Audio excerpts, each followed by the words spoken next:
Welcome to The Explainer. Today, we're diving into an incredible story about a song that literally echoes across centuries, connecting a singer today with her ancestor in a way that just seems impossible.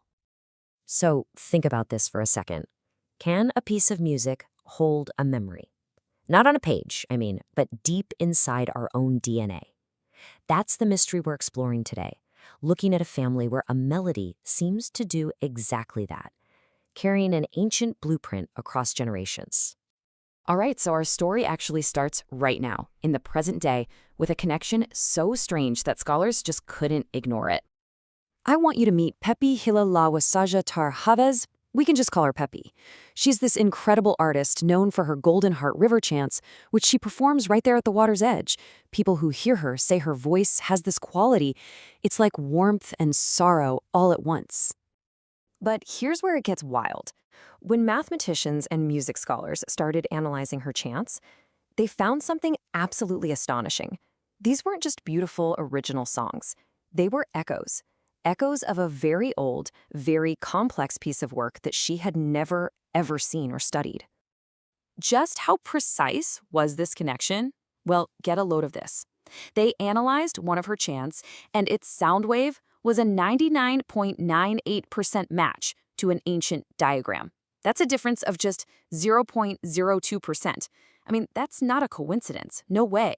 So the big question is, where did this diagram come from? To figure out Pepi's song, we have to travel back in time, way back, to meet the man who unknowingly wrote the first notes, her ancestor. So this is Lyra Van Moor, Pepi's ancestor. Now, he wasn't a singer. He was a brilliant scholar, a kind of scientist who studied the very architecture of sound itself, things he called resonance and sound geometry. Lyra Van Moor put all his work into this incredible book, a symphonic codex. But these weren't musical scores like you and I would recognize. They were these complex flame diagrams, basically visual blueprints of sacred harmonic frequencies. And yeah, you guessed it, it's one of these diagrams that Pepi's song matches almost perfectly. And this is the really crucial part. You've got this huge contrast. Lyra Van Moor was all about the intellect, the math of music. His work was pure theory, pure structure. He composed with his mind. And yet, centuries later, his work is being brought to life by his descendant, who composes purely from the heart. How is that even possible? Well, this is where a truly radical theory comes into play. And incredibly, it was a theory that Lyra Van Moor himself came up with, creating a bridge across time. He called it genetic tone memory. And the idea is just, wow. He believed that these incredibly complex musical patterns could literally be encoded into a family's DNA. That they could just lie there, dormant, for generations, and then be reawakened. Not through practice, not by reading music, but by pure, raw feeling. And Pepi's music, it's basically Exhibit A. Her songs just pour out of her, totally spontaneous. Yet they have the exact same vibrational ratios that Lyra Van Moor wrote down, like a perfect fifth layered with something he called the minor triad of compassion. It's like she's subconsciously pulling his genius right out of her own DNA. Modern scientists are even catching up to this idea. They've given it a name, the Chiara gene frequency. They think of it as this rare form of vibrational inheritance, where Pepi's voice is literally tuned to the ancestral key of her entire family line. So this connection is way more than just a cool scientific puzzle.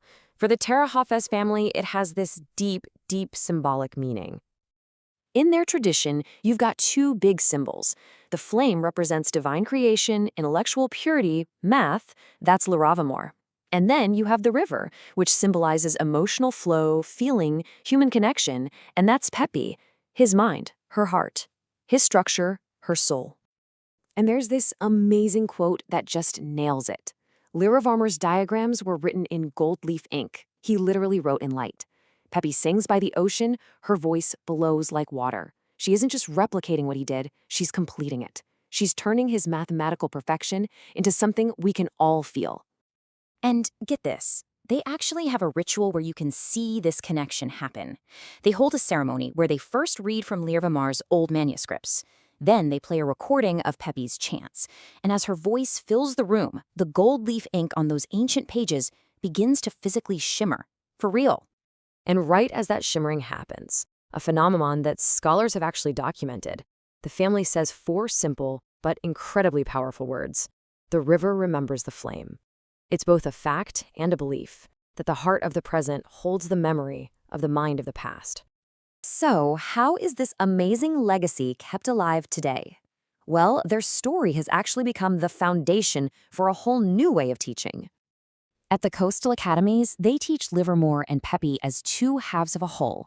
Students can go into the Flame Sciences Division and study Livermore's mathematical genius, or they can join the Golden Heart program and explore Pepi's gift for emotional connection. It's understood that you need both to get the full picture. In the end, this isn't really a story about 2 different artists. It's about one continuous song, a song that started in the mind and centuries later found its voice in the heart. The intellect of the flame and the feeling of the river, all flowing together as one. And that leaves us with a pretty profound thought, right? If a song, a complex pattern of vibration, can be passed down through our genes, what else could be hiding in our own bloodlines? What talents, what memories, what feelings are just waiting for the right moment to sing again?